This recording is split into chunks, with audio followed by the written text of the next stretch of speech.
like that because I can agree. The beginning of the summer when I came home, I went back to go live with my grandmother. I didn't live with my grandmother since 2020. So I'm contemplating on going back. Like, I've outgrown this. Why am I going back? Mm-hmm. But I wouldn't know what I know now if I didn't go back. And what do you know now? I know now that I've outgrew my environment. I don't have to keep chasing this anymore. And what I is have it, the peace. And what is it there that has shown you that you've outgrown it? That I can't keep looking for what I'm looking for here. I can't keep looking for the absence of my mother in this house when I need to go look for that love in God. You really, do you know how hard it is to just allow God to hold your hand and walk? I'm looking for this right now, God, and I want it to come from this person. I want it to come from my grandmother, but she's not giving me that. So I have to go somewhere else. Yeah. It's a path. It's a path. God's path don't. It's not that wide as everybody else's path. So you have to take that narrow road. She said, Danari, your life wouldn't be so hard if you stopped running from God. I looked back immediately and saw something just watch over me. I would never forget it. That was like the first time I felt the presence of God. And I have so many more, but it's like that right there. I started crying. I'm 19. I think I just turned 19. I'm like, I don't cry. Why am I crying? I'm tough. I don't cry. Boy, calm down. And then God came to me later that week. It was a vision. He gave me two things. It was hell and everything that I didn't want and everything I did want. He said, Nari, pick a side. You can't be in the middle. I promise you, I read, this is April now. I'm reading Job, and this is 2 weeks before Ramfest. It's our spring fling. You know how that go. That's our spring fling. Man, and I'm reading Job. I'm reading Job, and it's talking about how Job was the most faithful, and he has to go all through this just to, the devil wanted to test him and stuff. Right. Why I fractured my ankle in 2 places that same week. Hey, welcome to God's Glory and Men's Real Stories. I'm so glad you joined us today. And if this is your first time listening, thank you and welcome. We're honored to have you. And to all my regular listeners, you already know what it is. I can't thank you enough for riding with us. I want you to look at this as a safe space for your story, for your struggles, and for your healing. No matter what life looks like right now, it matters. You matter, and you're not alone. And most importantly, your story isn't over. I pray that our time together today speaks to you directly where you're at in your journey. So sit back, lean in, and join a community that genuinely cares about you. Our hope is that you not only feel God's love, but see God's glory in men's real stories. So before we dive in, I need you to go ahead and show me some love. I need you to show my guest today some love by hitting that thumbs up right there in your corner, right down there in the corner if you're watching on YouTube. And if you haven't yet, subscribe, no matter what platform you're on, so you never miss an episode. But don't keep this to yourself. Share this with somebody who needs to hear it or needs to be a part of this community. And we appreciate all your support. It's not a coincidence that you're here, as God has had a plan to speak through today's guest. So I want to thank all the men who have said yes to sharing what God brought them through. Like today's special guest, who God has blessed to not just think about it or be silent about it, what he's seen and continues to see, but his ability to speak about his reality and encourage others while doing it. I believe that God opens doors and calls us to be leaders of men while others crown us. That's when we realize who the true King of Kings is, and we give him glory and what we want to be just I would say just a vision of who God is in our lives. And so I'm excited for me and this brother to do that today. So I want to welcome our brother, Danari McIllwain, to the episode. What's going on, bro? What's up? Hold on, let me get that applause in there. How you doing today, brother? Hey, man, blessed. No complaints. How are you? I'm great. I'm excited because I feel like a lot of people that I sit down at this table with, I have gotten to know them over like a large season of their lives. That they've gotten to know me over a large season of my life. And I feel like the beauty is I love when I get to sit down with a brother who I may have just met like 2 weekends ago. I think, was it 2 weekends ago? Somewhere around that time. About 2 weekends ago. And I could see through your presence as you spoke to people, I was like, oh yeah, God's using this brother in a way, like I said in the greeting, to where it's like, wow, God is speaking through him. As you told me when we first met each other on the front row, you were like, yeah, I love to speak about the things I used to be silent about through my spoken word. Mm-hmm.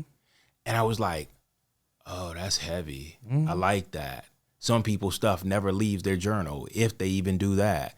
And so I think, I knew then that I was like, oh, that's heavy. I like it. I can dig it.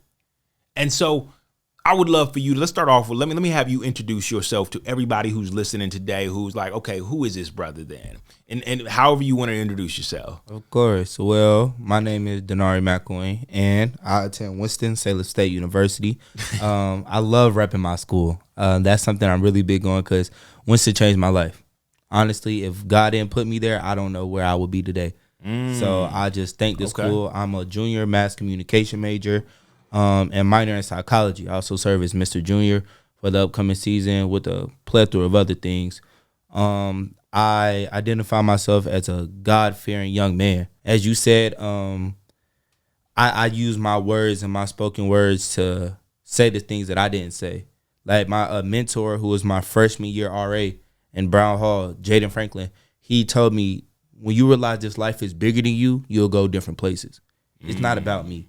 Yeah. So I write about the stuff that the young men don't have to be afraid to say anymore. I can dig it. Wow. Okay. And you said that Winston Salem State just changed your life. Would you say it was because of the connections and the people you met there? Like, what was it about that? Bro, it's like, yes, that's a factor, but the energy, I'm really big on energy. Okay. I'm really big on energy because I can feel when it's off. That's discernment. I pray for that. I can feel when the energy's off. My first day stepping on campus, I didn't think I was going to go to college. My first time touring in 2022, my senior year, I didn't think about going to college. I just stopped playing football. I don't know what's next, honestly. Right. I don't know. I'm going through my dark season. So we go to Winston. I was like, this is home. Straight like that. I put my application in the next day. This is home. Okay. I got on campus, flourished. I knew I wanted to. My freshman year was crazy because I knew I wanted better in life. Right. But I also knew that I couldn't do it myself, but I was scared to go try God. Okay. So hold on. Let's unpack that a tad bit, because you said I went to Winston-Salem coming out of a dark season and knew I wanted better, but I didn't know to try God. Yeah. So how was your relationship with God before you went to Winston, and what was that dark season that as you would say, maybe you would say Winston just kind of like shined a light and brought you out of that dark season? So let's get personal real quick. Okay. When I was actually younger, I was 8 years old, and my great grandfather was passing away. He passed away 3 days before my birthday in 2013. And I kind of led him to Christ. I prayed with him every night. I went in there and sung with him and did the things that his wife was teaching me, my great grandmother, who was the mother of the church. I grew up around all Pentecostals, deacons. I'm basically a preacher kid without being a preacher's kid. That's how I look at it. Right. So when he passed away, I went to ministry school at the Park Church from the age of 8 to 12. I was going to classes every night, being ordained to be a minister. Okay. But my mother passed away from stage 4 ovarian cancer in 2016 of November. So I went to go live with my grandmother, and I kind of said, you know what? I want to stop doing this ministry classes because, one, I don't want to play with God. And honestly, I feel like I was doing this for the attention of my mother. So now growing up in that season of a young man, the only man in the house, losing his mother, is going to get this feeling reciprocated or shadowed by other older women. Then it's like, okay, you know what, God? I'm just trying to be a kid right now. And then when you go in that teenage stage, that's when the devil prowls a little bit more. Yeah. That's when the devil prowls. Okay, let me get him. And I say this all the time. The devil should have got me when he had me. Come on. That's where he messed up at. He didn't take me out when he had the chance. Because I always had a praying grandmother, like we talked about earlier. Mm-hmm. But I was like, I don't. Once I was told that I didn't have to go to church by force anymore, I didn't go. Yeah. I went to a family church growing up. I didn't want to go in that same church from 9 a.m. to 3 p.m. All throughout the week. I didn't want to do that. So now I'm getting consumed in the world. Now I'm going through a dark place where I had to take care of my great grandmother, and while she was on dialysis and losing her hip, and I'm trying to figure out and thugging it on my own. Right. Like I told you, the only time I lived with a man when I was 17 years old with my best friend, who is my roommate in college. So we're figuring it out ourselves. Winston changed my life because I'm tired of this. So college and prison would be the only time you're around the people of a multitude of yourself. Mm-hmm. So if I hear all these stories about these people getting through it, I'll be okay. Right. Because it's almost like those people are the ones who, if nothing else, encourage you out of the hole or the space that you've been in. Mm-hmm. Yeah. No, I can dig that. My first day on campus in Winston Salem State, we had this thing called ramdition. That's when the students get a whole week of them to their cells, right? Right. So my RA or my mentor, he sat out there with us till 6 a.m. in the front desk of the lobby talking. Okay, talking about what? Talking about life, opening my head to things I've never heard before. Well, he told me I had this vision, and he told me this all the time. He said I had this vision of one student coming through here, because he's a senior at the time of my freshman year. Okay, I had one student coming here to learn it and just take over and help the population flourish. He's all about helping, all about doing the right thing, all about the male population. Okay. So he said, I just needed one person. He said, Nari, you're that one person. Okay. So now I'm like, okay, I became freshman class president. My freshman equal rendition. Okay, so hold on. Did you see yourself as that person before he said anything to you about that? Like, was that your plan? Was that your goal to do that beforehand? It wasn't. I didn't know nothing about this. I just want to leave this old life alone. I'm not going to lie. I just want to leave this old life alone. I don't know what this is. I'm just going to college. I done finished high school, and I'm not finna stay on the west side of Charlotte my whole life. Yeah. So what we finna do? You going to college? Cool. I filed as an independent because my father's not on my birth certificate and my mother passed. If you don't know, that's how financial aid can help you. Okay. Financial aid helps you as an independent because I don't pay for anything. Got it. So like now I'm going to college. Okay, what's next? Don't stay in your room. I'm an outgoing person. I love talking. So freshman class president, connections. Then it hit. Yeah. But I definitely see the value in allowing new voices in a new environment to speak into your life, because then it can almost encourage you, as you said, to do something that you wouldn't have seen before when you just came to just get away from the environment you came out of. Yeah, gotta go with an open heart and an open mind. That's the biggest part. The open heart is to allow yourself not to get hurt. The open mind is to understand where you are. Okay, so break down. So when you say open heart, how do you feel like your heart was before then? Broken. Okay, I'm not believing in God at this point. I don't know. Like you saying, I've never seen who you are. I don't know what this is. I'm used to thinking I can do it by myself. I'm thinking I'm doing everything by myself. Right. We good. We got changes. Yeah, the darkness gonna come, but what do I look like giving up?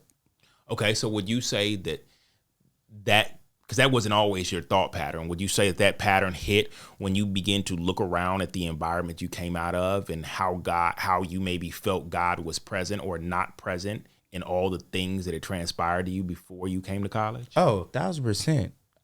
Sometimes I get so amazed. I just sit back in a random spot and be like, wow, God, honestly, so you were there the whole time. I talked to him. Like, one thing I love is Ephesians chapter 6, verse 1-4. People don't understand that's what the honor your mother and your father and your ways should come. Mm-hmm. But verse 4 also talks about don't lead your child up in malice. That's how I look at God. He don't raise me. He don't talk to me crazy. He don't disrespect me. So, okay, I'm listening to you. I understand you. I respect you. So I'm talking to him like, man, you was there the whole entire time. Mm-hmm. So you did this. So you were there. I appreciate you. I tell God almost every day I'm proud of you. Yeah, no, wait. Why? No, wait. Why are you telling that? Because, see, I'm so respectful, man. Like, I'm proud of you, man, because you really hold this all on your back and you don't say nothing. Because let's think about it. Okay. And I'm not trying to be, if I was God, I would be so upset and so aggravated by all y'all not listening to everything I'm doing. He don't get upset and he take you for exactly what you are. No matter what you said, no matter who you did. Man, I respect you. That's how I envision my pops to be. I respect you. Yeah, you do that. You got that. Okay, cool. You don't be mad. My nephew's 4 years old and he listening to anything I say. He wants to be me. He copies me, everything. That's how I try to treat him. Right. That much grace. No, I'm not. Why would I yell at you? Why would I hit you? You're 4 years old. If you let a kid be a kid, he'll be a kid. So here you are. You're on and it's not like this is like this is an ongoing story. Because what year are you right now in school? Junior, going into the junior year. Junior year, yes. Okay, so here you are. You've been inspired to do more than just be a student, to just be a guy who comes and gets an education. Mm-hmm. How do you feel that speaks to that generation of people who were just like, okay, well, like I am so, I guess you'd say, insecure, uncomfortable with being me, that I'd rather be all of them. Like, they look this way, they dress this way, they talk this way. If I separate myself, then I am an island again, or a person who doesn't have a group to attach themselves to, almost like you have to be attached to something. I would say, thinking of more of a logical side, that's I had to balance my emotional and logical side. Like, growing up with all women, and not to talk disrespectful to any women, but like, I learned more of my emotional state than my logical state. So now that I learned my logical state, I would be like, yo, look who you're trying to hang around. Not to disrespect them or do anything with you. Is this what you want to do? If that's what you want to do, go do it 1,000%. If not, why are you doing it? You're insecure. I understand that. Well, take the time. You would never not be insecure if you stop doing things that make you insecure. But okay, so do you think that there will ever be a time where we are not insecure? And I personally believe everybody carries or has an insecurity of some sort. They have something that when they look in the mirror, they have something that when they see themselves in certain things, when they see themselves in certain seats, when they look at like how they respond or how they show up in certain spaces, they become insecure about something. And that insecurity fuels them in certain manners to either fall back or fall forward. But one way or another, it dictates how they move. And so if we are all listening to our insecurity and living out of that insecurity, then what does it say about a man who can say, I recognize that I don't look like everybody here, and I recognize that this may look whack to y'all, may look corny to y'all. What are you listening to, and how are you seeing it that allows you to say, I'll stand out here, like as you were just explaining, when everybody else is like in the crowd. Yeah. I would say, and it was crazy. This was on the morning service this morning at the Park Church. Know your role. That's all it's about. It's like, it's a niche. We're in an environment, right? Yeah. Know your role. My role is to not be with this crowd. Because if everybody is in the crowd, who gonna know what's going on inside? Who's gonna tell you? If you and 3 other guys is outside waiting on the line, who's going to tell you what's going on behind y'all? Who's going to tell y'all what's going on inside? Nobody will know because everybody's doing the same thing. Yeah. All of my friends I've been knowing since 6th grade. Knowing all my guys since 6th grade. I could tell you everything that makes them upset, mad, happy, what they're learning, what they're going through, what they've been through. We know our roles. We know what we do. Okay, do you feel like y'all are growing? The same guys you've known since 6th grade. Do you feel like in knowing them so well, do you see the growth in your friends that are around you from the time they were in 6th grade till now? 1,000%. And I make sure, and I'm big on making sure I tell you that. Like my closest friend, who the one I was living when I was 17, I told him, like, bro, when we first got to college, you would not go nowhere without, because I'm the outgoing one. You're always with me. We're always going somewhere. Now, if I go in the room, you're not there, and I have no idea where you're at. Bro, I am proud of your social skills. My other friend, bro, you wouldn't talk about your feelings even with us. Now you telling me what's wrong with you. Look. Yeah. You would never know what the diamond is until you wash it off and look at it. Yeah. You never found something and just looked at it one time and said, yeah, no, you look and examine it. Okay, boom. Examine yourself. Yeah. Yes, I've grown. No, that's not cocky. No, that's not arrogant. I appreciate it. Yeah. No, I mean, and you know what? The truth is I think it takes humility to even call out people's growth. Yeah.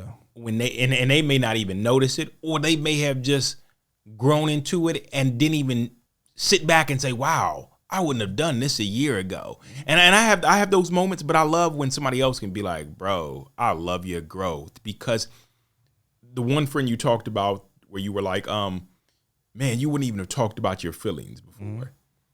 It takes being in an environment where others are doing that, for you to even be able to realize that, oh, okay, that makes me feel like this. Mm-hmm.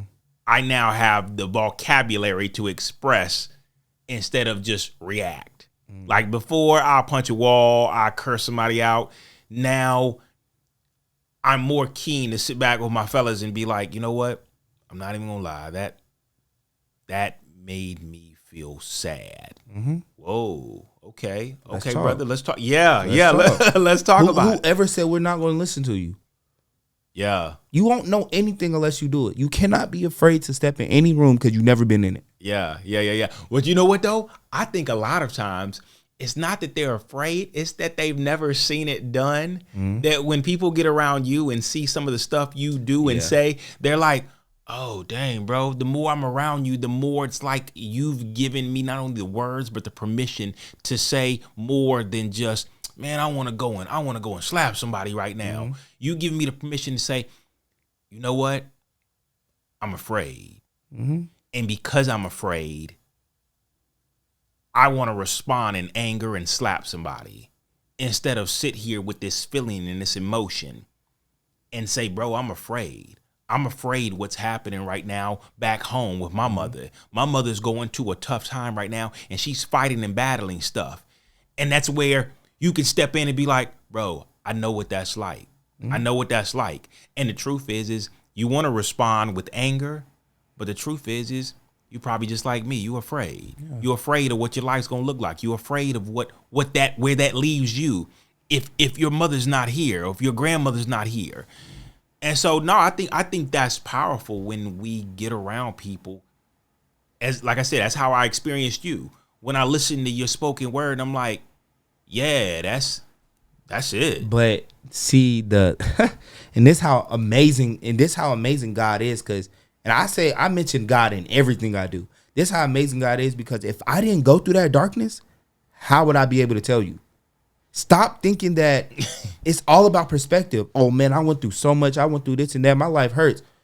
Or I went through all this and that, and I could tell you so you don't do it. Yeah. I tell my friends all the time, even the younger ones I be with, I'm not going to tell you, and my uncle told me this, I'm not going to tell you if you should do it or not, but I'm going to tell you the consequences behind it. Like, yeah, you hurt. Yeah, you hurt. And yeah, that's a justifiable crash out. Mm-hmm. Or you're going to lose everything that you worked for if you go off.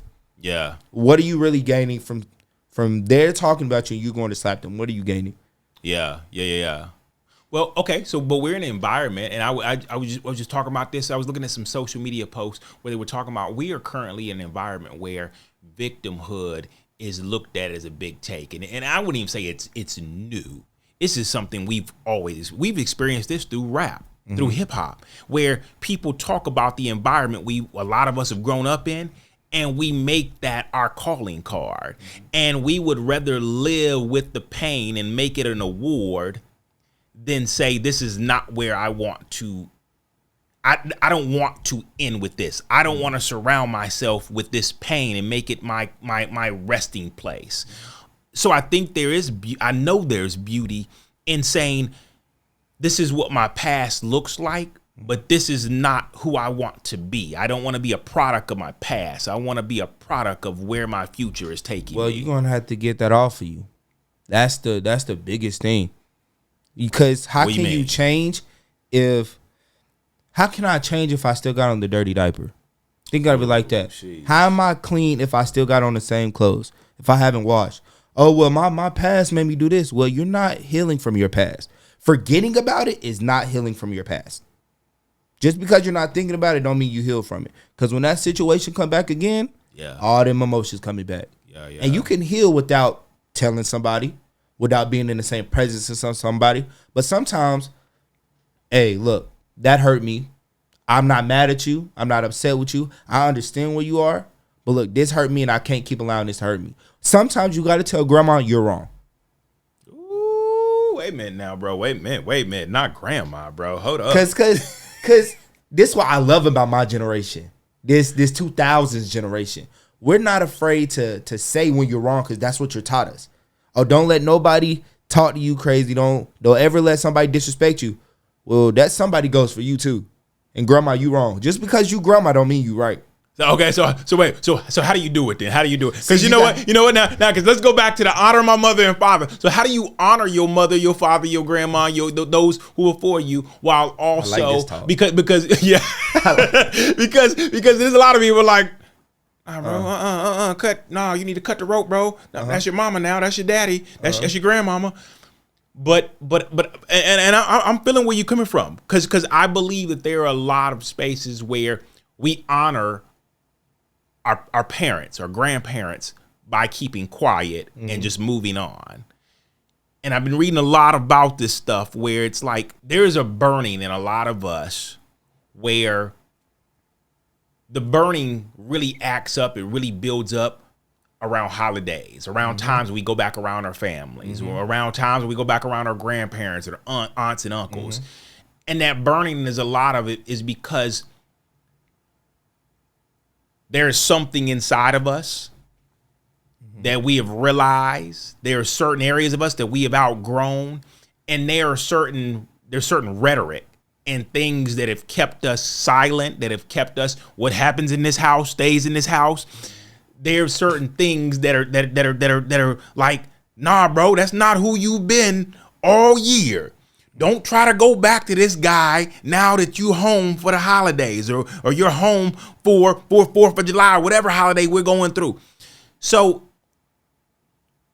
how would you break that down to your grandmother? So let's first go back to this, honor your mother and your father. And that is Ephesians 6:1-4, right? But a lot of parents don't read verse 4, where God is telling you, man, don't raise your child up in malice.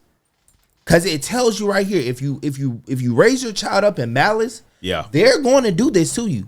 So don't be upset when it happens to you. Okay. Because now if I'm a child that's just disrespecting and you're not doing, and I'm like, you're not doing anything wrong, then I'm wrong. But I'm not going to disrespect you at all. Hey, look, I am older now, so I'm letting you know you're wrong. This is how I see you. Like, I'm gonna be very transparent. I like talking about it. Me and my grandmother don't have the best relationship. But she don't have a good relationship with any of us. She's my mom's mom, right? Okay. And I really had to break it down to her because I am a mass communications major. She didn't go to college. Okay. So the things that I'm learning, she doesn't know. Okay. Right? Okay. She's 61. Okay. So this is where you have to, you feel me? So I'm telling her, well, I understand where you grew up. I understand you grew up in a house with 8 other siblings, with a mother that was raised from 1933 that doesn't really know a lot, can't teach you a lot. So you done seen a lot and you've been through a lot. You had a child, you had a rough life. Your child passed away. Now you have children growing up. Right. Now I understand why you hurt. You have every right to be upset. But I cannot respect you for you knowing that and you telling me that but not changing. Okay. So wait. Knowing that and telling you that but not changing, meaning like, what are we talking about? That's what, if I tell you how if I keep telling you I'm gonna do this, I'm gonna change this, I understand this and not doing it, you're gonna stop listening to that. That's just gonna be a song story. Almost like, okay, like I hear your words, but when will the action follow the words? When will you actually do something about what you're saying?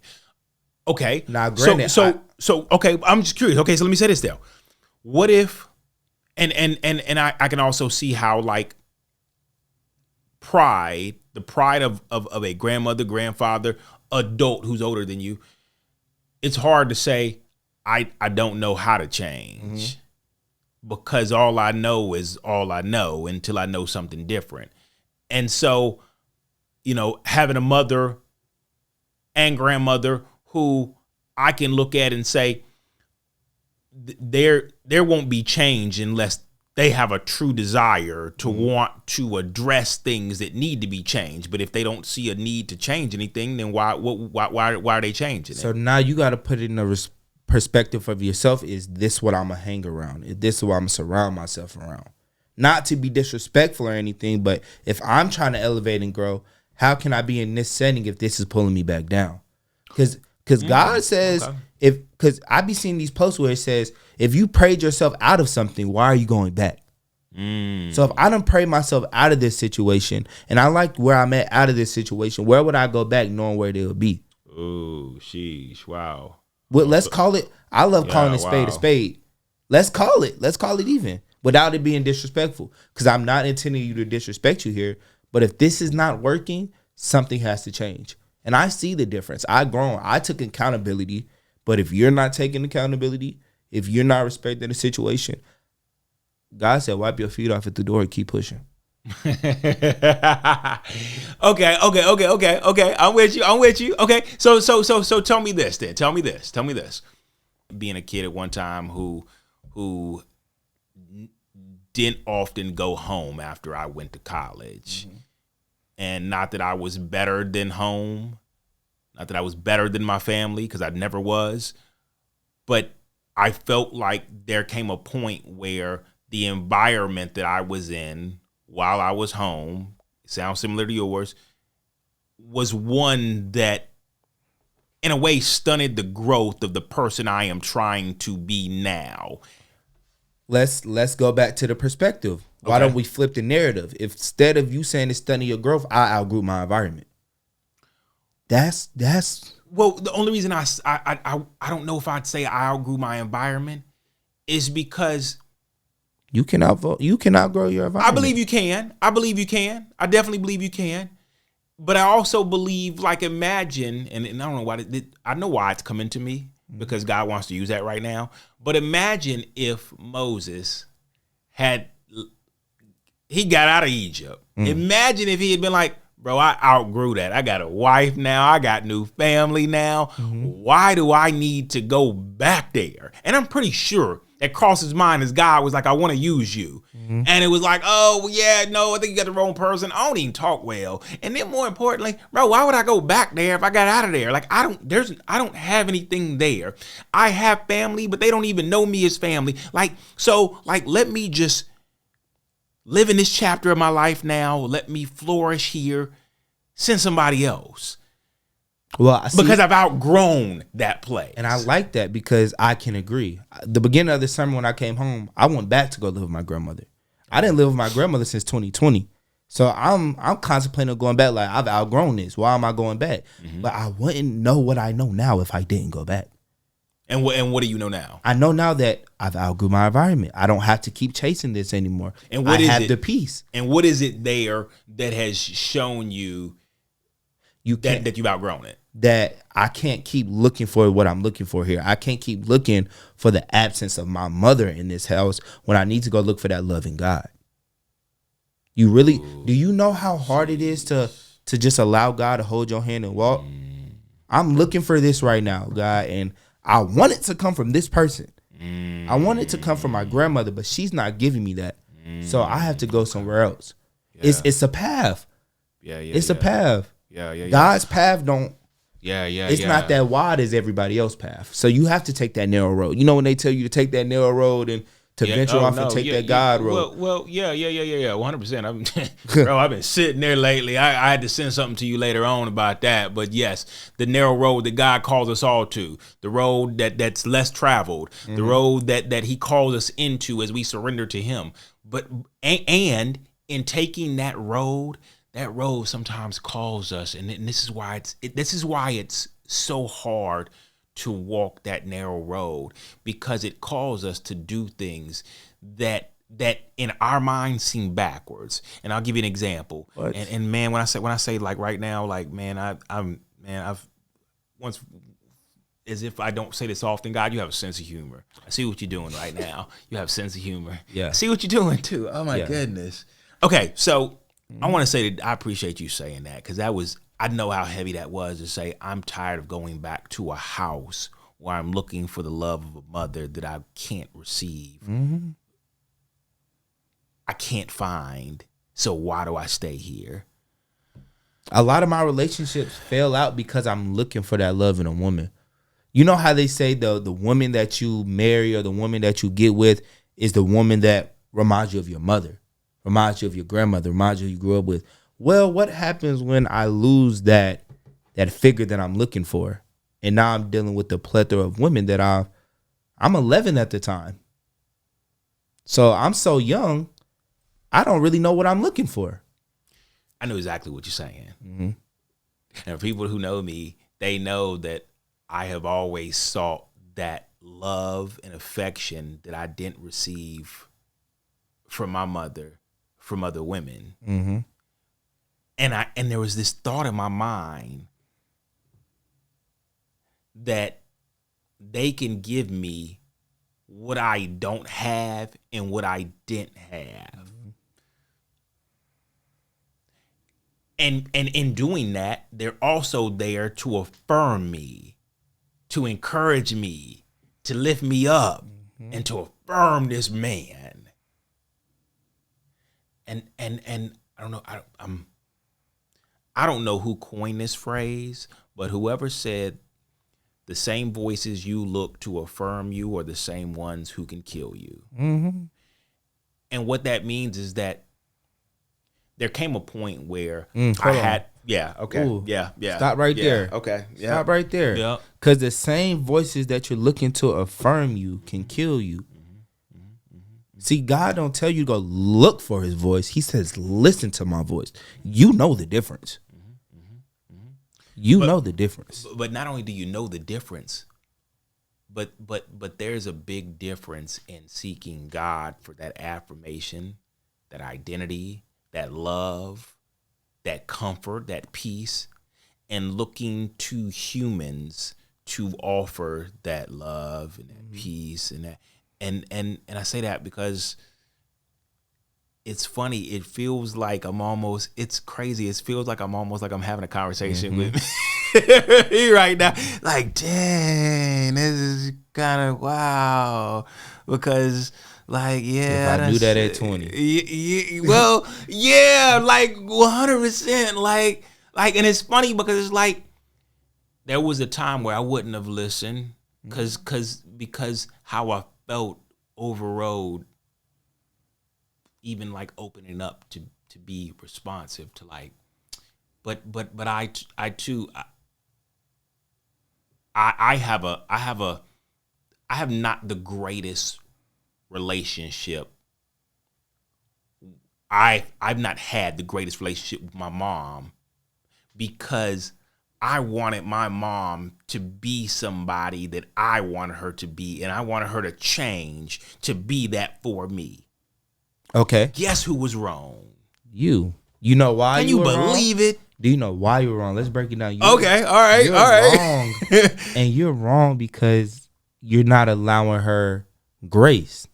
Because this how I look at it. Because God blew breath into all of us. Right. This is how I break it down. He blew breath into all of us. So we have a piece of God into all of us. That's why in Genesis we live to 120 because his power will strengthen all of us if we live beyond that. So he is in us. Okay. That's why he say treat your neighbor as you want to be treated. Treat them like God. Okay. Treat them how you want to be treated. So you didn't give her grace where God give us all grace. How can you receive grace if you don't give somebody else grace? You didn't give her grace because you didn't accept her of who she was. But no. This is the thing, though. Okay, so it sounds a lot like your grandmother's situation of like, no, it's not that I even at one time I didn't feel like I even needed to give her grace. I've just outgrown this space, so I'm gonna go. Mm-hmm. Like I'm outgrown this. Like you want grace? Cool, you got grace. I'm still outgrown this. I don't want to be here anymore. And the problem that I realized was that I had now put conditions on the relationship and the love I have for my mother based on what I needed her to be for me, instead of saying, I love you for who you've been, for how you are, whether you change, whether you understand, whether you acknowledge what you did or didn't do. You know, I told my grandmother, thank you. I said, thank you for putting me through everything you had to so I understand the man I am today. I just thank you, because if you didn't put me through it intentionally or unintentionally, if I didn't go through it, I wouldn't have known the stuff I am today. So I thank you. I appreciate you for that. Don't ever think I'm not grateful. Right. But it's the difference between a want and a need. I don't need to be here anymore. But what if you okay? But what if your only purpose to be around or in the company of your grandmother, other family members that you've outgrown, What if the only reason for you to be there was to bring the same light and love that God put in you to shine it into their lives, because they wouldn't see it anywhere else, because clearly maybe where they've been, where they wherever their company has not brought that there. And you're not just a light at Winston-Salem State, but you're a light in your family's home, even when the love that you're looking for from your mother is no longer present there. See, this why I'm big on control the controllable. I'm not finna force you to in all glory to the Most High. I praise him so much. The light is visible. You cannot see the light. You can see it. You understand that, okay, yeah, his energy stands out. And I give all glory to God for that. So if I've been here and you're not seeing that, who is this now on? This is why I've learned to stop blaming myself so much for others, because I've did what I can do. All leaves don't stay on the tree all season unless it's fake. Them leaves fall off and they grow again. So if you're not going to be here, I'm here for this season for a reason. Whoever's going to catch it. If you don't, when I leave, you'll understand why. But I can't. But with loving yourself and putting yourself first, you got to know what access people can have to you. I know how this, for an example, me and my grandmother has a relationship, right? So I was working for her this summer, right? And me and her don't have a good relationship. I'm not finna fake the front. I don't like it. Okay. So I'm an energy person. You're not finna deplete my energy. I'm high energy. I'm singing gospel music at the job and everything. Okay. She tried to give me a hug. I patted her on the back and I said, no, I'm okay. She was like, I can't get a hug. No, you cannot. Because the love that I look for in my mother, that I thought I had in you, was breaking me down all the years. Me giving you that hug is way bigger than just a hug. I'm now allowing your energy back into my space to be heard again, because this is what I'm looking for, but this is not what I need.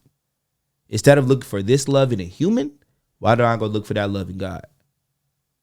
You won't be able to provide me peace. He will. For sure. So let me stop looking in this love for you. I mean, in you, because I have love for you, but I have love in God. Okay. It's a difference. It's all about perspective. Okay. Yeah, no. I 100% agree. I got you. So tell me this. What happened, what transpired between you and your grandmother after your mom that set the tone for the relationship the way it is now? Because it was that way before you went to college, right? I lived with her when I was 11 to about 16. Okay. So I would say when I was about 14, I would say when I started working. Okay. I feel like that always flipped. I actually had a conversation with her not too long ago when I was living with her in May. I was like, you put a lot of things before me. In my most vulnerable state, I felt like I was alone in a room full of everybody. You just wasn't there. You just cared more about. And this is why I had to say I understand you, and I understand, because I went to go live with your mother. I understand how you are. I understand how you were raised. So you thinking just providing a house for me. I mean this in the most respectfulest way, and I'm grateful for everything. But we have to stop praising the bare minimum.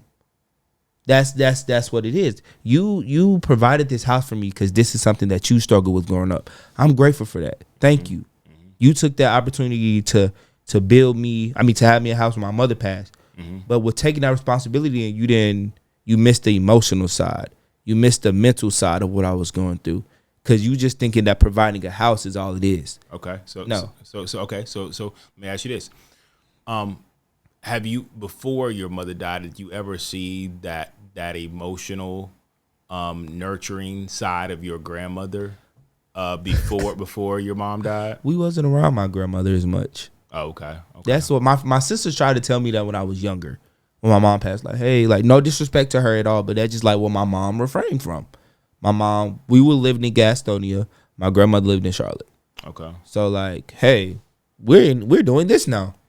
So I'm not even knowing what's going on here. We don't have that relationship here unless it's an event or church or something. Right. But besides that, we live our normal lives doing our normal things. Gotcha. So okay. I'm not really sure why you act like all this and this when we was never there. So you would say that before, like previously, you didn't really have a relationship to know what your grandmother was like before your mother's passing. So all you knew was that y'all didn't do a lot of things together outside of events. And so I only ask that because I look back and like I say, man, like I wish my dad had done more of this. I wish my mom was more of this. And then I sit back and I look at I go back and I look at my grandparents, their parents, and I'm like, my granddad was never an affectionate, loving, filling guy. And I'm looking for my dad to have broken that mold, but my dad's just like his dad. And there was a season where I was just like my dad. And so I'm asking, I would like my dad to be not that anymore. But I lose focus on the fact of like, I'm called to break that. Come on. And not be that. I understand your But calling. that doesn't mean that I'm supposed to go back and say, okay, like this is supposed to work backwards, Dad. I need you to do this now. And now that I know what I'm worth and I know what I deserve, I need that from you. And my dad's just like my dad or my mom, or I'm not picking on either one of them, but neither one of them can like just meet me there when they've given me all they got. Like and I know this now, which is why I cannot. And the grace shouldn't have been because I realized this, but the grace should have been there anyways. But now that I've realized this, I'm like, no, I give you grace to be exactly who you've always been, and I'm going to love you regardless. I'm not going to love you because I got to, because God calls me to, but I'm going to love you because I realize that the truth of the matter is you didn't get this. Like you didn't, like your grandmother. I want you to give me something that you never probably got. So I'm giving you grace because you probably never have experienced this type of love that I'm going to pour on you, not because you gave it to me, but because I'm going to pour it on you anyway, because you've never probably experienced this. But hey there, before we continue on with today's episode of God's Glory and Men's Real Stories, we want to take a moment to share something special with you. Our new sponsor, Confined Space Coffee. Are you looking for a coffee that fuels your heart and uplifts your spirits? Well, look no further. Confined Space Coffee isn't just your average brew. It's a handcrafted blend designed for those who seek connection, inspiration, and a good coffee to sip while sharing stories. It's made from the finest beans sourced from around the world, where every cup is a testament to hard work and dedication. Perfect for you, our listeners, who appreciate the beauty in every step of the journey. At Confined Space Coffee, they believe that great conversation and deep connections often happen over a warm cup of coffee. Whether you're getting ready for a long day or winding down and listening to a powerful conversation on our podcast, their coffee is there to accompany you. So here's the best part as a special offer to our listening community. You can use the code GLORY, capital GLORY, at checkout to receive 10% off your first order. That's right. Experience the vibrant flavors and rich stories waiting for you in every sip. So why not brew some Confined Space Coffee today? Gather around the table, share your own stories, and let the warmth of great coffee bring you closer to those you love. Remember, brewing coffee is an art, and at Confined Space Coffee, they're dedicated to making every cup a masterpiece, while bringing attention to the dark, confined spaces we find ourselves in that bring us closer to God. Now, let's get back to today's episode. Remember, whether it's sharing God's glory or exploring men's real stories, great coffee makes everything better. Thanks again for tuning in. And a lot of parents, even if you don't try to, a lot of the older generation feel a certain way. Well, you feel like this, you doing this. I was your age at this time. You wasn't my age in 2025. Things are different now. I give you grace because you never had grace. You taught me everything to not do to people when living with you was done to you, but you don't allow me to do those things to you. Well, it goes back. But it goes back to this thing of like, and people will use the Bible to say, hey, but you're supposed to honor me. And they're right. I think that you can, I think two things can exist at the same time. I can recognize that I won't get what I need from you. And on the other hand, I can love you regardless. Like, I think sometimes we see it as like, well, if I don't get what I need, then I can't love you and honor you. And so then our love is dependent on what they can provide. So let's take out the emotional aspect and really ask, what is honoring and not disrespecting your parent? Saying what it is not me being disrespectful to you. Okay, yeah. No, me I calling it agree. out is not me disrespecting you. I agree. I'm still honoring you. I still love you, but I'm also big on, how do I know what am I loving you for? How am I know I'm loving you? You're birthing me. That's the natural love I'm gonna have. But like, for an example, my relationship with God, the first thing I read in my Bible was Job. Amazing story. That was the first thing I wrote on my spiritual journey. It was my freshman year, second semester. But now I'm asking myself, okay, I was taught to always love God, because He's God. You know, He's the Most High. You were taught to always love Him because of who He is. Yes, but why am I supposed to love you? I'm not no one. I'm gonna keep it honest. I'm not fake. I'm genuine, so genuine. Where like, so why am I supposed to love you? What did you do for me to love you? So I went to Genesis. I took it upon myself to, okay, well, for me to understand who you are, it got to be in the beginning of the Bible. So let me go read who you are. Why am I supposed to love you? Oh, man, you did all this for us? Oh, you cared about us that much? That's why I love you. I don't. Yeah, no, go ahead. Yeah, I didn't love you because you created the world. I love you because of how genuine you are, how respectful you are, how much you poured into us and teach us and took your time and not getting upset and really focused on that. Right. That's why I love. Well, to even to piggyback on that, like the thing is you ran up so much credit, you ran up so much debt that you could never pay. You would have never paid it. Your kids would have never paid it for you. You could have never paid the debt that you ran up. More importantly, He found all of us. You were filthy, bro. Why'd I know that? Because I was filthy with you, bro. We were filthy. And He didn't look at me or you and be like, dang, bro, y'all are filthy out here, bro. Like, look at y'all, man. No, it was like, He was like, you're filthy. And I love you so much because I created you in my image. And so when I then, okay, I think this is what really like put me on my butt. The fact that I didn't have to be told I was filthy. I knew what I looked like. I knew what I really looked like. I knew what people saw, and I knew what I really looked like. And go back to what you said earlier. You had to leave that to realize that this dirt stink. Well, it wasn't even about leaving it. It was about sitting there in that dirt, sitting there in my filth, and Him coming down and sitting with me and being like, you know I love you, right? And I know I love you. But see, the thing is you don't want to receive this love because you don't feel like you're worthy of it. You feel like everything you've done has made you feel like, I'm sorry, God, I don't deserve that, nor have I done anything that was worth your love. He said, you're right.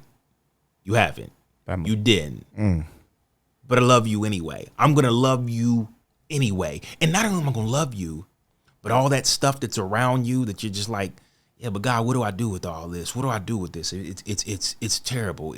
I'm ashamed of it. I'm covered in it. He's like, all that's forgiven. You mean like forgiven if I like follow you? No. When you made the choice to follow me, that was for you. My love and forgiveness was there anyway.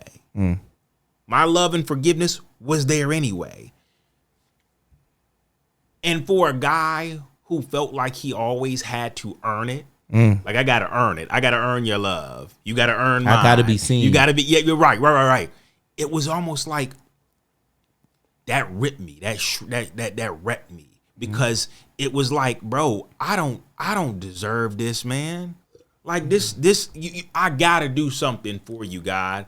I gotta do something to pay this back. I tell him all the time, man, if you need my help with anything, I'm not trying to be you or anything, but I know you got a lot on your plate. If there's anything I can help you with, let me know. And it's not a thing. it's not that it's not, oh yeah, let me see if this will work to charm them up. Bro, if you need something, if you need me to go talk to somebody, let me know. I pray so much about let me carry somebody else's cross because I'm so mentally strong where I could carry mine and carry somebody else's. That is something I pray about daily. God, let me be a vessel for them. Let me carry their cross because I know they won't be able to do it. But the truth of the matter is that in carrying somebody else's cross, that would mean that you've mastered carrying your own cross. Reason why I'm still here. Well, right now. Okay, well let's go a little deeper in that. Okay. I said I know how to carry my own cross because I carried it and died on that cross. I carried everything that I had in me thinking that was gonna work until I went on that cross, went to God about it, and died to everything I felt, dropping my pride as a 18, 19-year-old man that's confused with no guidance to, hey, try God. Try God. If I may, let me tell you about my spiritual journey, how I started. Freshman year, March, my friend girl, her name is Leah, right? Leah's like my spiritual partner. She texted me the other day, said, Nari, I'm praying for you. It taught her all summer. Nari, I'm praying for you. And I was just like, I thank you because I already know what this is about. It was you. She started me. She looked at me. She was like, Nari, your life will not be so hard if you stop running away from God. This is my first time hearing about this is my first time trying to get into my spiritual journey for me. Not because my mama told me to go get baptized. Not because I was forced to go get up. If I wanted breakfast, I had to go to church. Not because they told me to go, because I want to change my life. And I know I'm an escaper. When my mom used to yell at me where I'm going, to my great-grandma's house. If I know I need to go somewhere, I'm going to go to Southampton, my great-grandma's house. This is why I don't have to fight for the love. This is where I get the love genuinely. A true grandmother feeling, this is where I got it from. So when she said that, I turned around. It's nothing but, I lived in Brown, right? So we lived in Brown, so there's nothing but closets behind me. She said, Danari, your life wouldn't be so hard if you stop running from God. I looked back immediately and saw something just watch over me. I would never forget it. That was like the first time I felt the presence of God. And I have so many more, but it's like that right there. I started crying. I'm 19. I think I just turned 19. I'm like, I don't cry. Why am I crying? I'm tough. I don't cry. Boy, calm down. And then God came to me later that week. It was a vision. He gave me two things. It was hell and everything that I didn't want and everything I did want. He said, Nari, pick a side. You can't be in the middle. I promise you, this is April now. I'm reading Job, and this is 2 weeks before Ramfest. It's our spring fling. You know how that go. That's our spring fling. Man, and I'm reading Job. I'm reading Job, and it's talking about how Job was the most faithful, and he has to go all through this just to, the devil wanted to test him and stuff. Right. Why I fractured my ankle in 2 places that same week. Right before my speech, right before Ramfest started, right before I was like, okay, let me have some fun. No, sit down and realize what's going on right now. Right. That's when it clicked. So you telling me I'm reading something about I have to stay through the struggle, these things going to happen, right? And something just happened to me? It got to make sense. Then it just blossomed.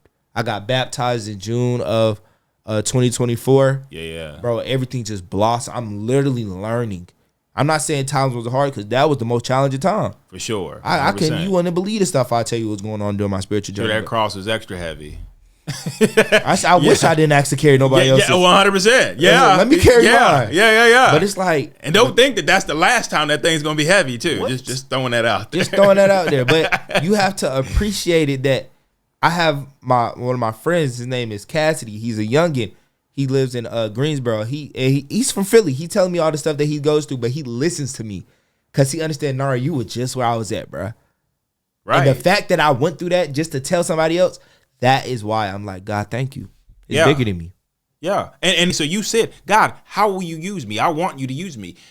I think that there comes a point where when we say, God, I surrender to you, he doesn't need your permission to use you anymore. Yeah. He's going to speak through you even if you don't know it. He's going to maybe like you may not know who you touch by things you may say someplace and you were like, that wasn't even my intention, but look at God. My 2-minute Mondays, it is people I've never seen before. And I'm going to be completely honest, as a human, I know this is Christian, but as a human, we automatically judge people, right? Okay. That's what we do. Yeah. So it'd be people that I never think, tattoos all on their face, on their neck, pants sagging, that come up to me, bro, you really changing my life. Bro, I love how you talked about this. You should try to mention this.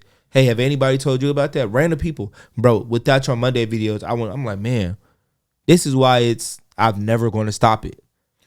Okay, so let's sit there. How often do you feel like those Monday videos aren't doing anything? It's a waste of your time. Bro. Why am I doing this? I probably look crazy. I keep producing this stuff. How often do you feel discouraged about doing those videos? Almost every Monday until I pray. I don't start till I pray. So it's like, I'm like, bro. Or I go back. I don't really care about the likes and the views because it's not about that. I post them on Instagram and TikTok. I don't really care too much about that because it is what it is. Right. It's for God's message. Somebody's going to hit it. I don't care about this. I'm cool. But it's like, if a video do like 4,000 views, I'm like, man, my videos usually do 8,000, 9,000. Why this one ain't blow up? I might as well stop. This ain't doing nothing. Until somebody randomly texts me, hey, man, I needed this. Somebody 50 years old, hey, this is amazing. Don't stop. Till I randomly walk in a classroom and I hear somebody listening to it. The one. Randomly hear my friends reposting it. I be like, okay, my fault, God. I truly believe it's always that one that God wants to speak to. And don't get me wrong, that's not to say that he won't speak to thousands, but sometimes we equate what we're doing to numbers. We equate what we're doing to likes and to views, and we miss that God, you said, God, use me to speak to somebody, and then we turn around and like, man, I didn't speak to enough somebodies, and you missed it. You said, God, use me to speak to one person. Use me to, who can I encourage? When it comes to content creations, podcasts, speaking to anybody, just because you don't reach that number, like you said, all about reaching that one person. It's this dude that he's my new suite mate coming up because I'm living in singles that has like a couple singles in the room. I met him. He transferred, and he lives in Colorado. He transferred here to Winston. I'm like, you know what, man? Like, he listens to everything I say. He understands. He like, nah, you inspire me and all. I'm over here worried about everybody else not watching my videos, but he's locked in on every single word I'm saying.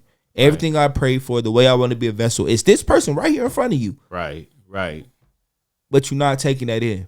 Right. What are you doing? It's this dude that But hold on. How you know how do you know he's not taking it in though? You can tell when someone's not taking it in.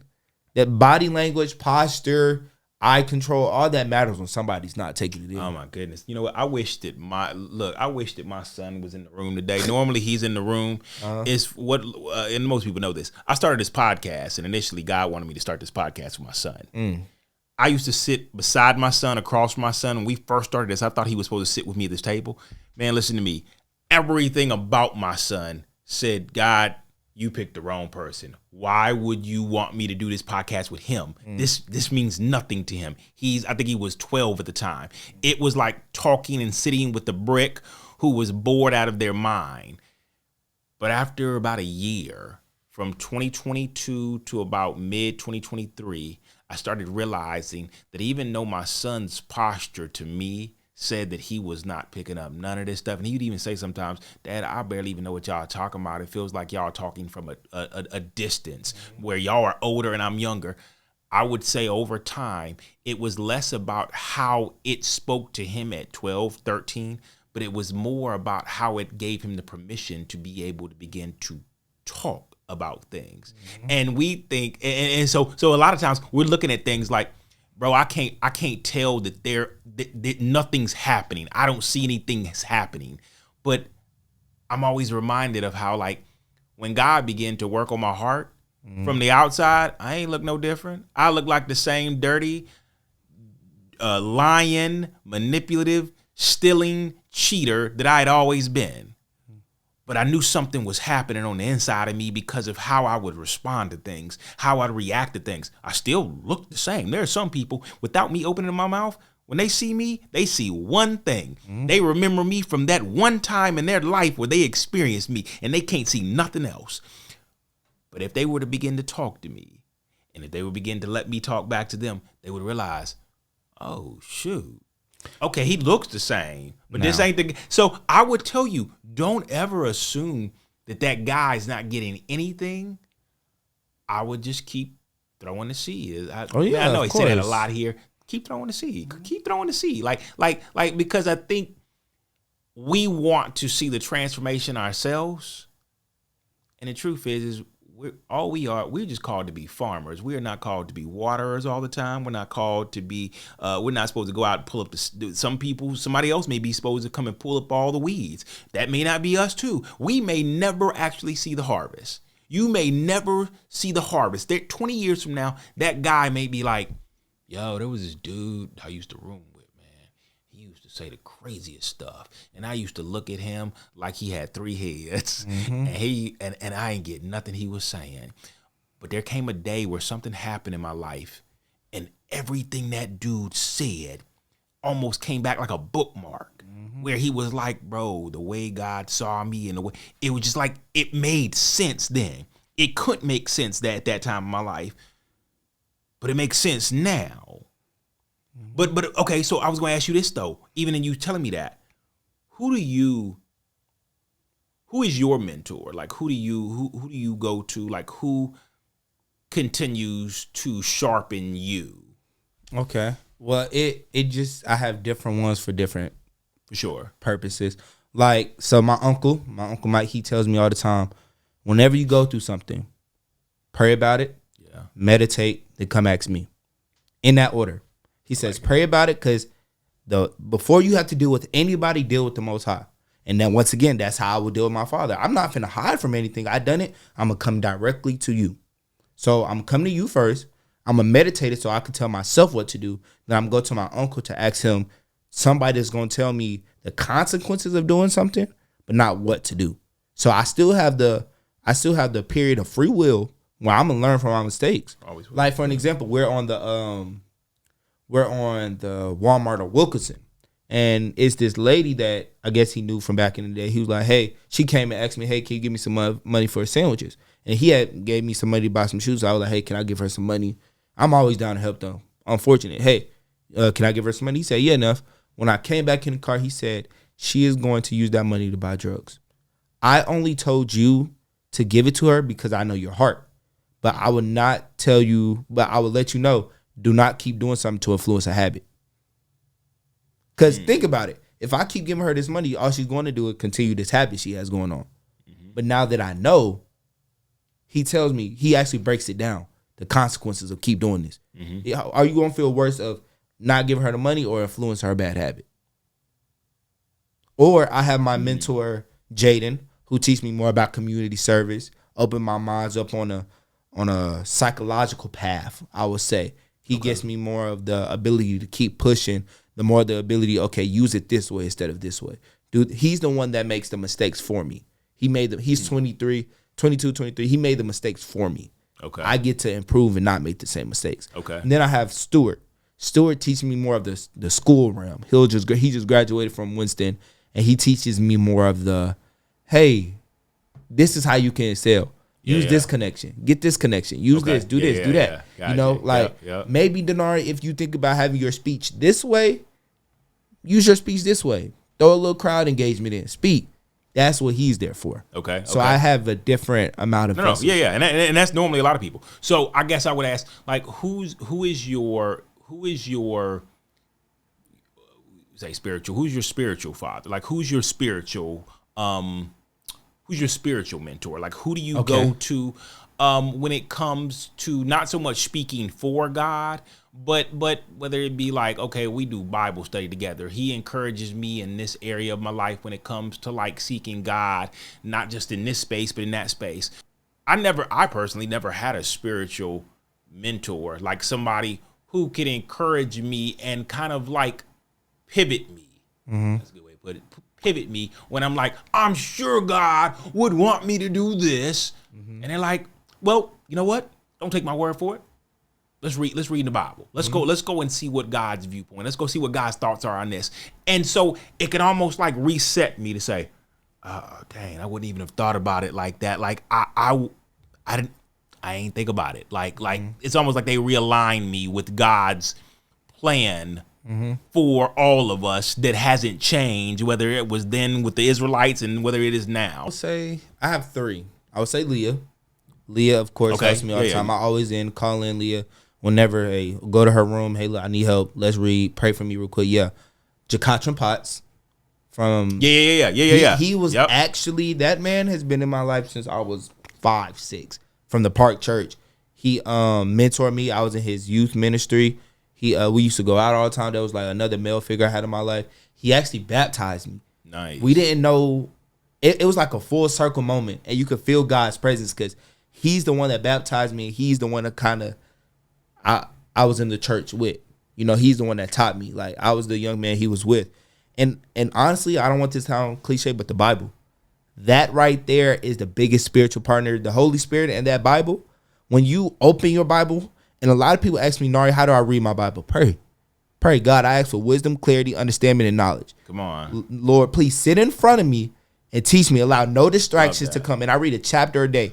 If you read a chapter a day, you don't realize how much of the Bible you read. Okay, so look, break that down the way you were telling me downstairs before we came up, like how your spiritual Bible reading practice looks. Because I like I told you, I said, man, I love that, and I love how you go about doing that. Yeah, so I would say, because I know, like, once I know something, I do it. So I know that the Bible says, stay in your word every day. Stay consistent. So I read a chapter a day. A lot of these chapters in the Bible is not that long. It's not 70 verses. Very true. It's not like the Psalms. Psalms got like 6 verses, 100 or something chapters. Yeah. So I just finished reading Isaiah, which has 66 chapters. Right. When I'm starting it, I'm like, sometimes I pick the chapters that don't. I pick the books that don't have a lot of chapters. I'm be honest. But I said, God is telling me to read Isaiah. It has 66 chapters. I'm like, okay, a chapter a day. I might call one of my friends, you want to read the Bible? Chapter a day. Because one, it gives me consistency. Yeah. And it gives me obedience.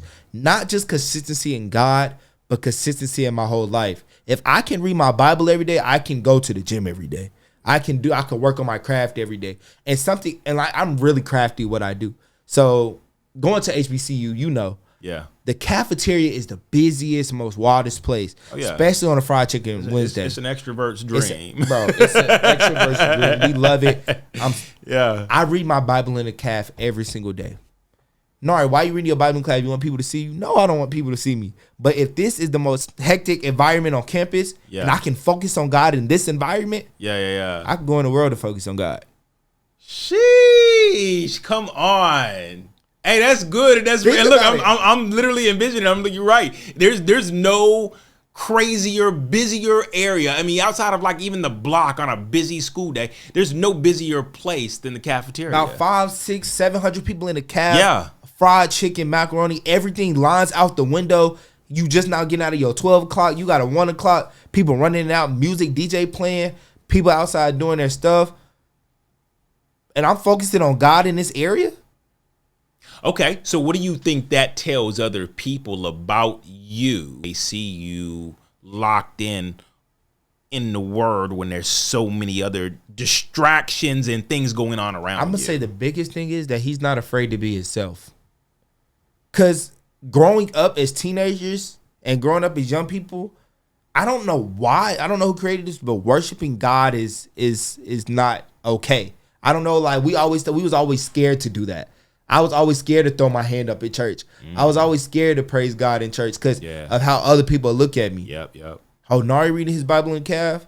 I come in the next day. Now they reading their Bible in the calf. Now they want to come sit beside me and read my Bible in the calf. They want to ask me questions. You know how many times the cafeteria ladies have sat down with me asking me what's going on? Because I'm not afraid to show you. I want to learn. No, my pants are not sagging. No, I don't have all these. I have tattoos on my arm. No, I don't have all these revealing tattoos. Yes, I keep a low cut. Yes, I like to smell nice. But does that excuse or does that say that those people who don't look like you, whose pants are sagging, who have the tattoos, who have the terrible back, childhood story and stuff like that, do you feel like they wouldn't be looked at that way or? Yes and no. Okay, I don't because I'm not feeling. I'll talk to anybody. But the older generation, they have a sense of, I've heard a lot of older women say, oh, you keep a low cut? You do this? You dress nice? Oh, we love that. It's like a sense of we're going to be okay. It's a sense of we're in good hands. Yeah. I hear a lot of older men say, "Oh, you know what? I can feel your vibe, your leadership skills. Oh yeah, you're going to be good." Because I feel like, and I tell my students when I give I'm a campus ambassador, so I give tours. Your first impression is your lasting impression. It's not really about what people think of you, but it is, because if I didn't go to this event and spoke the way I spoke, you wouldn't have invited me on your podcast. No, that's actually not true. See. Well, I'm just saying Yeah. No. So it's funny because as you say that, I think about this kid that my son introduced me to, and I won't say his name, but you know, when I first met him, I noticed that he had like tattoos all on his neck. He had tattoos on his arm. I knew that he had a troubled past, but all I could see when I saw him was I saw me.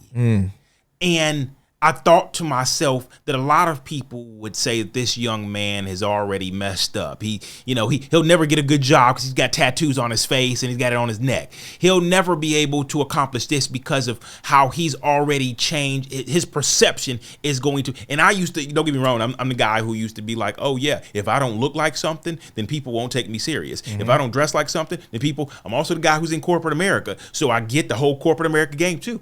And I realized that matters. That not only does it matters, and he matters. And even though some may never see him or take him serious, I recognize that there's a story there too that matters, that not only matters to me, but it also matters to our Father, all of our Father. Like our Father didn't say, well, that brother, he's the lost cause. Because the truth is me and you, we may have done the same thing that brother did.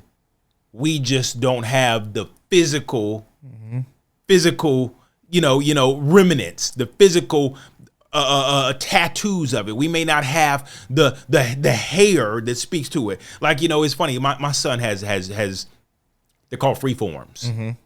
And so I know a lot of people, when they see him, they can immediately be like, oh, this kid right here, he can't be up to no good. I like what Jay-Z did. A lot of people don't speak on that, but I was taught that, like, how Jay-Z kept a low cut his whole entire life until he got to that position and grew his hair out. Someone always told me, if you want to do this, wait till you get there. Right. Then express yourself, because you're already in the door. So they don't take your first impression of what it is. Right. But I guess my thing is, if your first impression is to appease and make everybody feel comfortable with you, then who, as Paul said, who is your God then? Who is your God? Let's be real. You can't who are you looking anything. for? Who are you looking for? The acknowledgement and the affirmation and to be seen by. Like if God can't use me with dreads and tattoos, what's your boy's name? What's the rapper who now is on fire for Christ, who has his whole face is covered in tattoos? Yes. Yeah, bro. That is crazy. Right? I grew up watching him. Right? And if God can't use him, look at what he's doing now. Look at how God is using him now. Now, if you saw him just on the corner, you think that's for his recognition?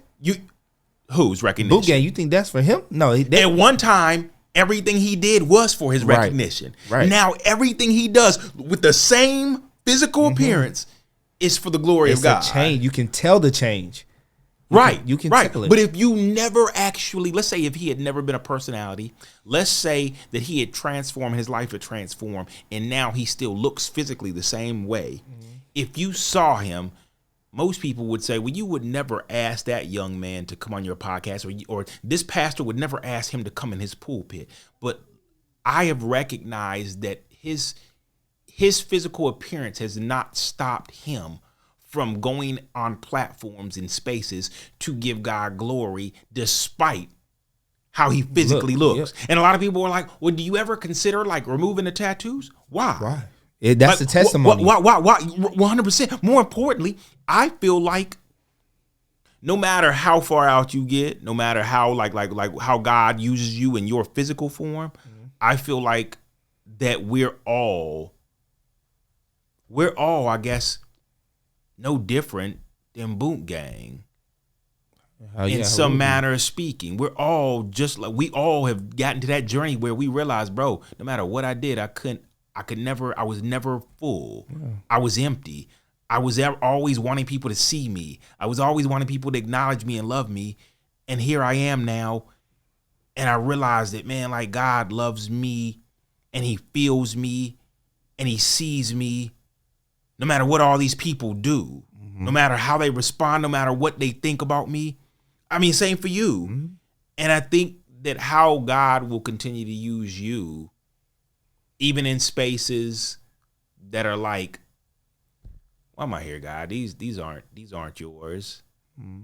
It's almost like, no, all of us are his. I'm just curious, do you have people in your life that call out your blind spots? I mean, it sounds like you do. Do you have people that may say, hey, look, brother, I know you, but more importantly, I know who you're striving to be.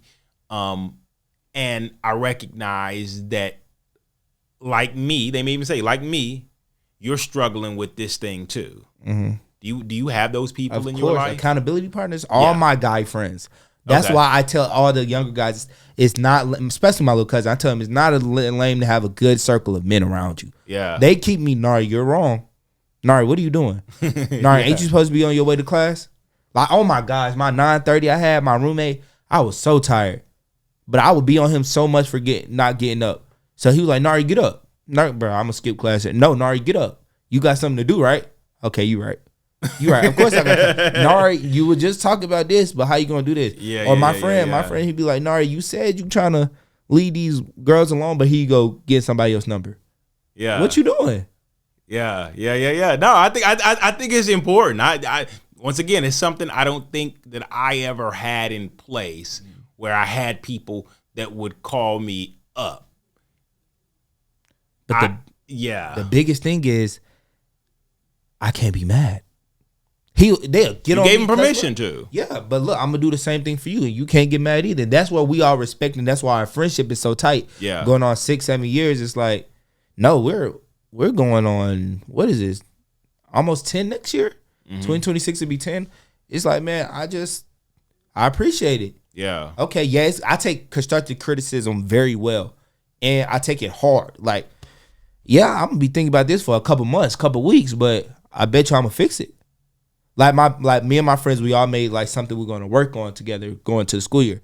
Mine was Danari learn how to read a room. How to read a room? How to read a room. He said, that is my goal for you.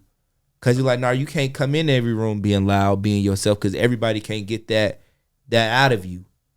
Me in this setting can't be me in, well, it can be because this is a positive setting. But me as a college person on a Saturday right after a football game can't be me on a Monday doing a 2-minute Monday video. You got to read a room. You can't come in a room loud and ready to have fun when everybody else is quiet studying.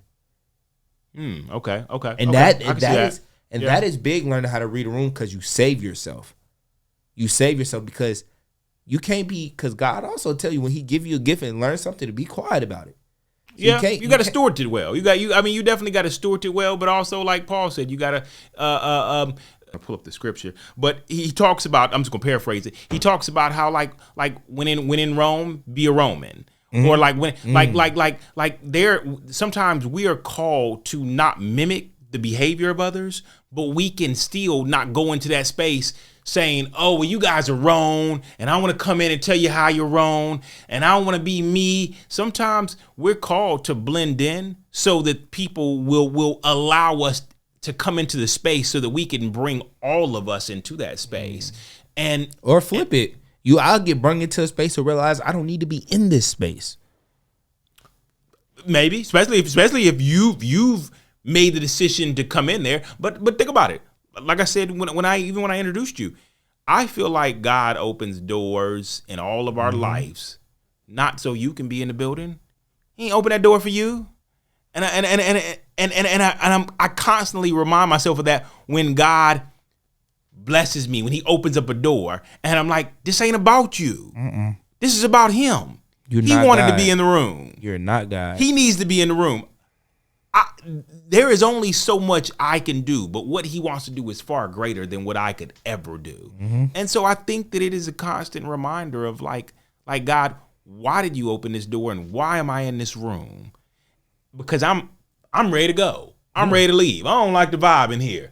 These people are a little stuffy. These people are a little stuck up. God, so like, why did you call me here before I run up out of here? Before I just say that this ain't where I'm supposed to be? Go on. Yeah. I think that is constantly where I find myself of. It's not about you, Rob. Yeah, it might be a little stuffy, but God may be trying to like bring some air into this room through you. So that's what I love, because now I done transferred from going off, be honest, cussing people out to now when I'm mad, we're going straight to the Bible.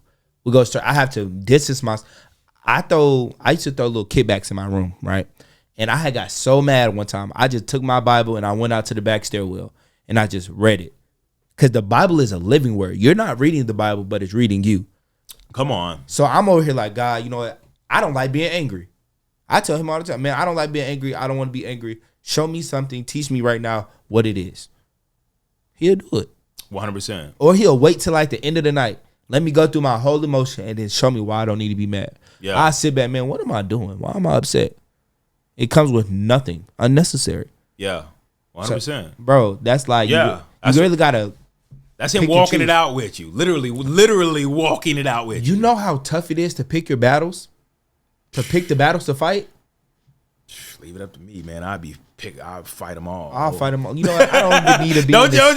I'll fight all of these battles. And yeah, he's like, no. You gonna sit this one out. Yeah. I need you to sit on the bench. I don't fight so many unnecessary battles. I know which ones to fight now. I'm gonna tell you. That's why I don't tell you. I only tell you the consequences. Like my homeboy Cass. Do you sure you want to go do that? What are you gonna gain from it? Because then you're gonna be back in this conversation telling me the same thing. We could just avoid it. Constant cycle. Everything is like, I don't know. I've always been the flip the paper over and doing a math test type of guy. I've always loved math growing up, so I see life as every test. This is not going to you're not going to pass the test till you stop getting an answer wrong. You remember when we was younger and our parents, what is this? I thought it what was is a this? show your work type of ordeal. No, like where it's like, hey man, look, you can give me a correct answer, but if you can't show me the work, then it doesn't mean anything to me. I don't see, when I think it as not necessarily don't mean anything to me, but you will keep the answer. I will always know what 12 times 31 is, 372. I will always know that. Why? Because I did it over and over again to just show I knew a big number. The whole time I would never forget it versus maybe something like 12 times 18. I would never know that. Right. But I could figure it out. Right. But God says, give it to me plain. Is he telling you to figure out the answer and show all these different ways or just answer the question? We overcomplicate a lot of things. My uncle told me life would be so easy if you get out your head. Who is telling you these things? Who said it? Who told you that you gotta do all these years, then come back and do? Who said that? God will let you know. You will. I promise you, you will know when God is talking to you. You cannot run from it. Yeah. No. And one more thing, people love talking about anxiety, me being nervous, me being scared. Why is it always in a negative connotation instead of switching it as this is my body alerting me that something is not right? Anxiety can either be, oh man, yeah, I'm just feeling this way and I don't like it, versus, okay, well, something I don't like is here and I need to exit myself. We always, it's an alarm. 100%. And I think that most of us, when we hear an alarm, we run, and instead of asking, why is that alert going off and what is that alert signaling? Hello. We just let it ring. Yeah. And in most cases, most of us run. Most of us just assume that I'm not supposed to feel this right now. I'm not supposed to be in this funk. And so we, in a way, we distance ourselves from everything that creates that funk instead of saying, what is this about? Maybe I would learn so much more about myself, not just now, but I'd learn so much more about myself in the future me who's going to continue to experience uncomfortable situations that make me feel very anxious. Why don't I sit with this and get to know why this alert is going off, instead of just like, I'm going to distance myself. I got to go. The alert's going off. I'm out of here. You know something I did last semester? I took the time to heal from my mom's death from 2016. I said, I've never healed from this. How am I going to heal from my great-grandmother's death and I haven't healed from this death? Something is hindering me right now. So let me actually learn how to grieve. Oh, come on. Wow. What did that look? Okay, so how did that look? It was actually healing. Like, instead of like, because my mother passed, I had my grandmother, my great-grandmother, my aunts, my sisters, my friends, always shielding me from that hurt, always protecting me. Other friends' moms always protecting me. Versus, I need to feel this hurt. Yeah. What am I sad about? What am I going to gain from right here? I'm really looking like, okay, well, I understand that this hurt won't. I understand that I don't need to be looking for this love anymore. So now my approach to women will be different. Now I won't be going to women just looking for that love and being selfish with me. Now I can actually learn you. Now I understand you. Now I'm looking at you way different because I took this time to heal. 100%. Even with me and my grandmother's relationship. Okay. Every woman is not like this. Every woman won't be like this. But the character traits that she gave me that I do love, I could use them. The ones that she gave me that I do love, I could use them. The ones that she gave me that I don't love, I can use them. 100%. Oh, this makes me feel some type of way. I know where this coming from. I know exactly what this area is. We've been in school way before we started going and catching a bus.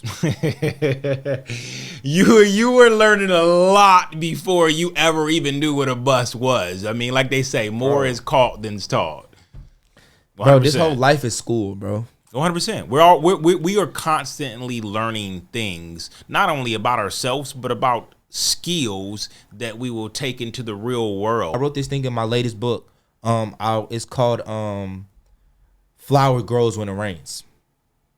We have to go through our rainy seasons and our hardships to grow. For sure. What would a flower look like? If you put a daisy in Area 51, how long would it stay? All the sunny clouds, all the sun, the clouds, everything. It'll be amazing. Everybody loves when the sun's out. Everybody loves when it's shiny. How long would that flower survive if it didn't have any rain? If it didn't have any storms? It has to grow, right? 100%. What's watering the plant? A cactus can survive in the desert because it holds water. Right. A flower needs water to grow.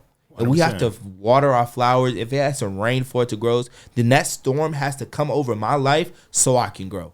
That rainy days has to come so I can grow. I need the water. And I feel like you've experienced that through so much of what you've already experienced. You know, I feel like the rain has poured on you in so many different areas of your life. And I think that you never questioned when the next storm was going to come or why the storm had to be that heavy in your life.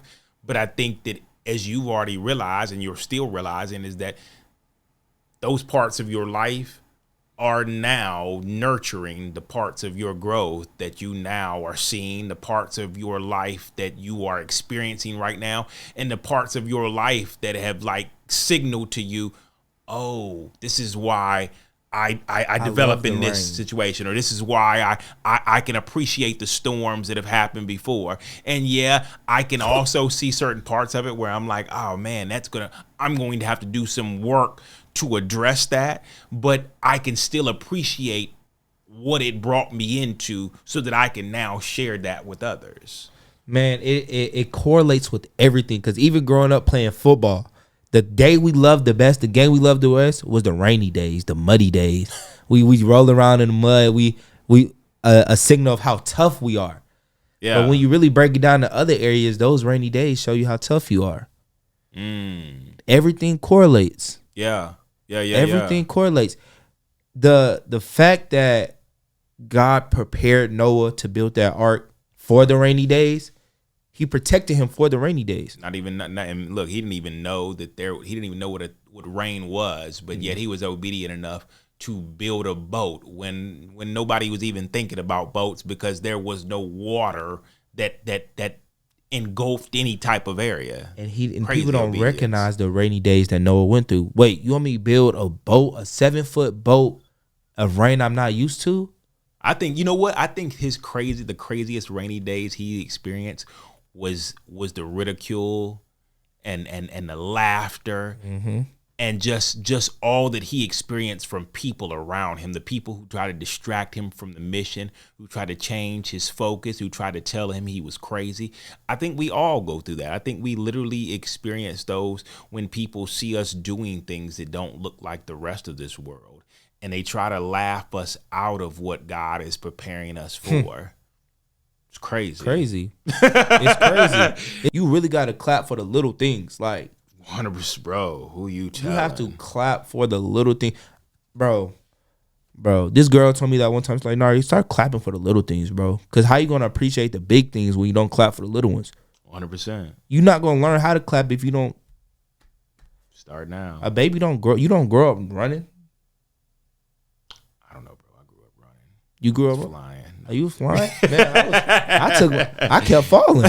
I'm still falling. No, hey, well who you telling? Come on, still falling. But hey, a wise man falls 7 times, get up 8. Come on. That probably pushes me a little bit more than anything else. Yeah. Besides that, I know the grass is gonna be green on the other side. The fact that God loves me so much, I can fall 95,000 times to get up 96,000 times. Yeah. No question about it. Yeah. And keep it pushing. Let's go. Yeah, you got me. I love it. I tell the devil, you got me, bro. Yeah. That's it. Yeah.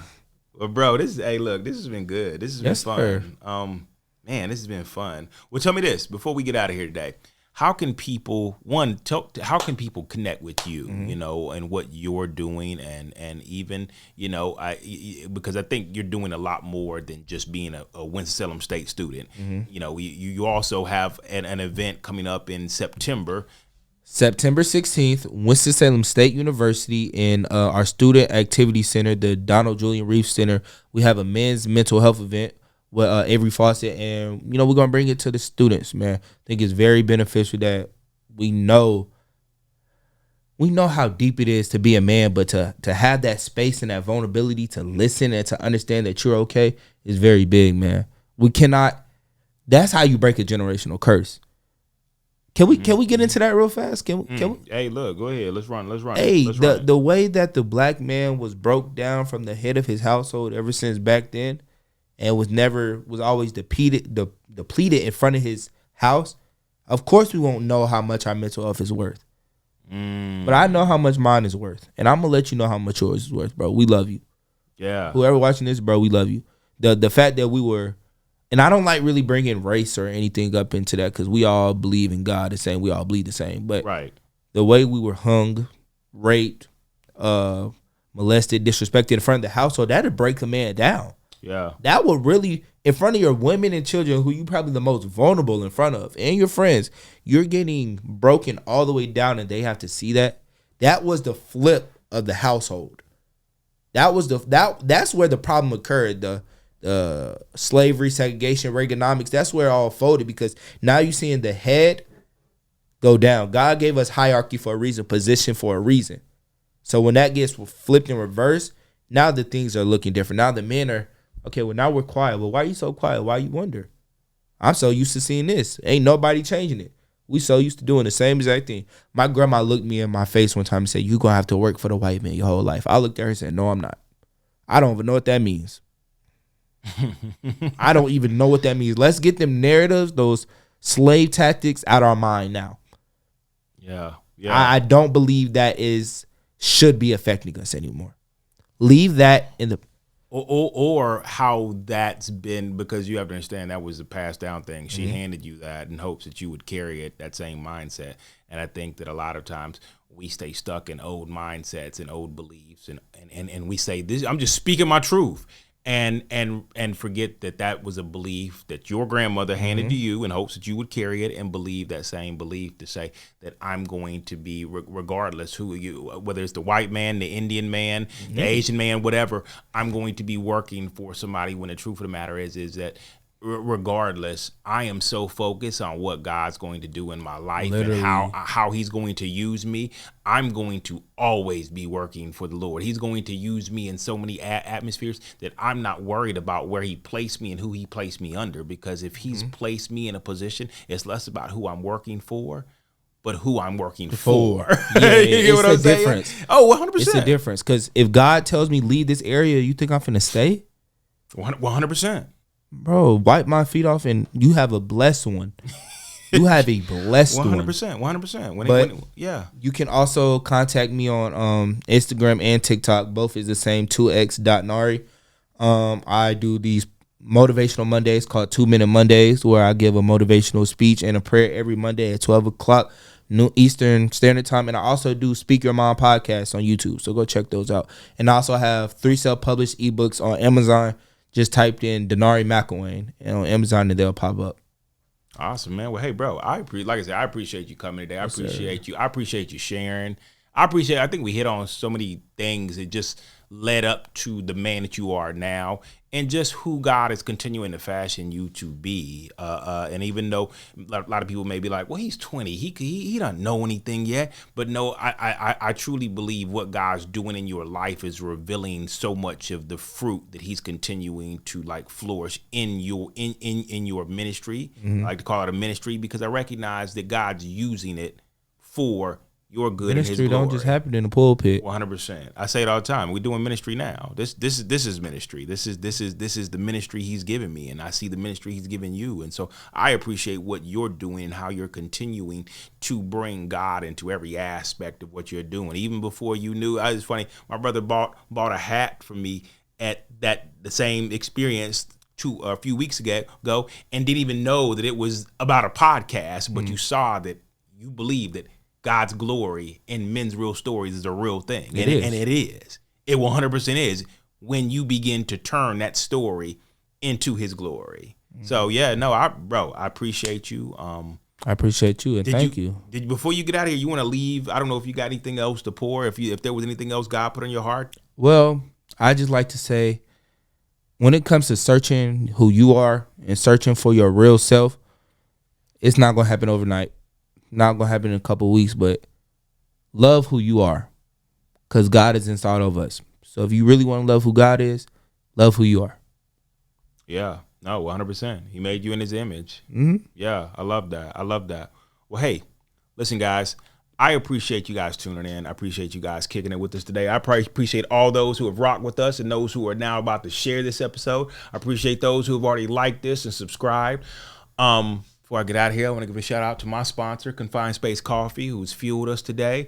I want to give a shout out to everybody who has already just like at this point, not only gotten something from this message, not only got something from the stories that we talked about in the conversation we had today, but are now who are also saying, wow, I want to look inward. I want to look at what's going on in my life. I want to see how God can begin to use me the same way he's using this brother. And it's not about an age. It's not about a lifestyle. It's not about where I come from. It's about the fact that God knew before you were even knitted in your mom's womb that he was going to use you and there was purpose in your life, not just to come here and YOLO and live life however you wanted to live it, but to be used by him in such a remarkable way, no matter what you've gotten wrong, no matter how bad you've messed it up. I hope you got that from today's episode, that God is going to continue to use us in a mighty way, and he's going to continue to work in our stories if we're willing to share them.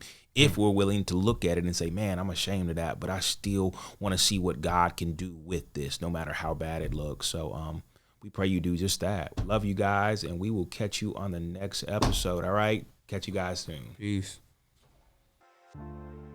And that wraps up another episode of God's Glory and Men's Real Stories.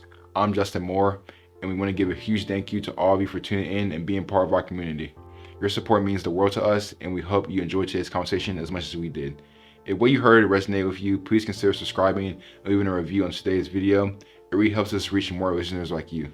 Don't forget to connect with us on social media at God's Glory and Men's Real Stories for updates, new episode clips, and to share your thoughts on today's episode. We love hearing from you. If this conversation happened to shed a light on past experiences of yours that may have been happy moments or maybe hurtful moments, feel free to keep the conversation going in the comments below, so as a community we can listen, pray with you, or point you to helpful resources.